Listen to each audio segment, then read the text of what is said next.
Private টিউশনে যাওয়ার সময় দশম শ্রেণীর এক স্কুল ছাত্রীকে প্রকাশ্যে গলায় এবং বুকে ধারালো ছুরির আঘাতে নৃশংসভাবে খুন করল এক যুবক।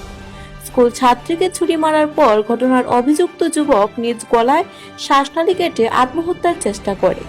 অভিযুক্ত যুবক কার্তিক নাথকে আশঙ্কাজনক অবস্থায় ধর্মনগর জেলা হাসপাতালে রেফার করা হয়, সেখানেই তার মৃত্যু হয়। হাড়হিম করা এই ঘটনা কাঞ্চনপুর বাজারের পোস্ট অফিস রোডে। এই ঘটনার তীব্র চাঞ্চল্য ছড়িয়ে পড়েছে কাঞ্চনপুরে। কাঞ্চনপুর বাজারে রেঞ্জ অফিসের সামনে যত খবর পাওয়া গেছে, একটা ছেলে এক মেয়েকে স্ট্যাপ করেছে এবং তারপর নিজেরও সুসাইড অ্যাটেম্প করেছে, নিজের গলা কেটে। আমরা স্পটে এসেছি এবং এটা কী হয়েছে কথাটা তার নাম তদন্ত হয়েছে। স্যার মেয়ের নামটা? মেয়ের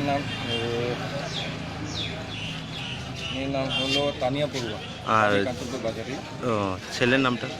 ছেলের নাম কার্তিক নাথ। বাড়ি? গোপালপুর। আচ্ছা, এখন কি তারা কি জীবিত আছে? এখন দুজনের চিকিৎসাধীন, পুরো ডিটেল এখনও পাইনি। আচ্ছা, bureau report, Dharmanagar news online.